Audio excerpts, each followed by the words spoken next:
अगर मैं जिंदा रहा, अगर मुझे किसी झूठे मुकदमे में फंसा के बंद नहीं कर दिया गया, तो दिल्ली जो हमले हैं, दिल्ली जो लूटपाट, डकैतियाँ, बमबाजी, टेररिस्ट एक्टिविटीज़, आतंकवाद की घटनाएं जितनी भी हैं, उसके असली जो सरगना है उसको मैं पकड़वा के छोड़ूंगा।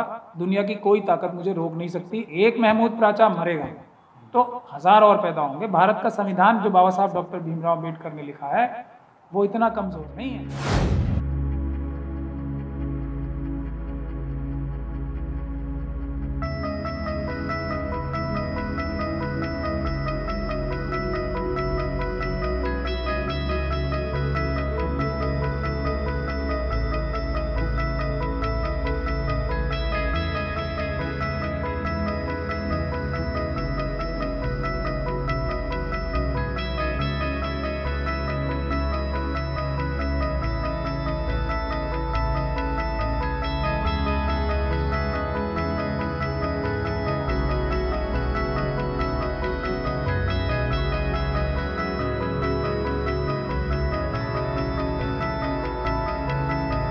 जगह तो बिल्कुल काम नहीं करेंगे वीडियो कैमरा, सीसीटीवी फुटेज, जहाँ पुलिस जो है गुंडों की तरह लूटमार कर रही है, जुल्म कर रही है, ज़्यादती कर रही है। आरएसएस के लोग, बीजेपी के लोग एकदम जो टेररिस्ट हैं ही, वो टेररिस्टों के काम अंजाम दे रहे हैं, घरों को जला रहे हैं, बम चला रहे हैं। तो उस जगह सीसीटीवी कैमरा कैसे काम कर सकता है? ख़ास तौर पे ऐसे पुलिस ऑफिसर काम कर रहे हैं जो कि खुद ही जो उनके पॉलिटिकल लीडरशिप है होम मिनिस्ट्री में, उसके इशारे पे ही तो ये सारे काम किए थे। जो बेईमान पुलिस ऑफिसर्स हैं उन्होंने ये सारे जो क्रिमिनल एक्टिविटीज़ की थी आरएसएस बीजेपी के ऑफिस बेयरर्स के साथ और दूसरे उनके कार्यकर्ताओं के साथ मिलके, तो सीसीटीवी फुटेज में तो सब आया हुआ है। तो सीसीटीवी फुटेज सब हैं।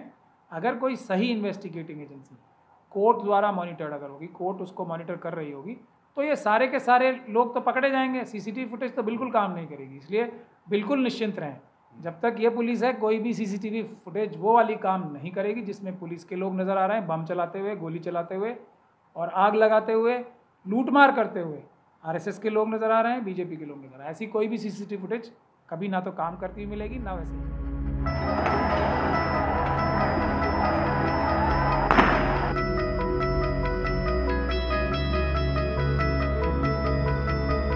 100%। इसीलिए तो हम बार बार कह रहे हैं कि अमित शाह जी का जो रोल है, अमित शाह साहब का जो रोल है, वही इस तक अल्टीमेटली पहुंचेगा।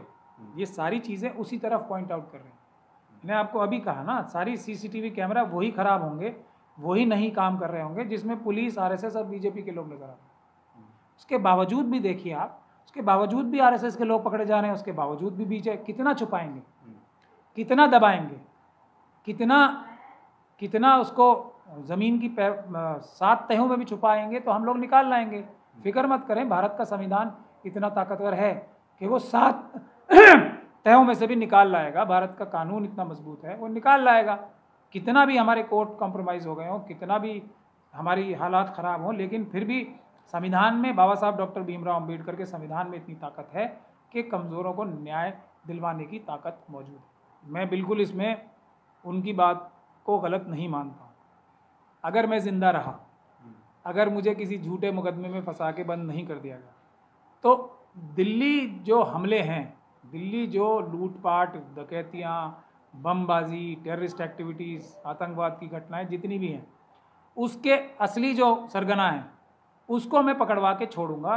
दुनिया की कोई ताकत मुझे रोक नहीं सकती। और ये बात पॉलिटिकल लीडरशिप की, आरएसएस की और बीजेपी को नज़र आ रही है। तो उनकी इस बात को मैं बिल्कुल हैरान नहीं हूँ कि उन्हें मुझे मरवाने की भी पूरी कोशिश करनी चाहिए जो वो कर रहे हैं, और मुझे किसी झूठे केस में दबाने की भी कोशिश करनी चाहिए, फंसाने की भी कोशिश करनी चाहिए।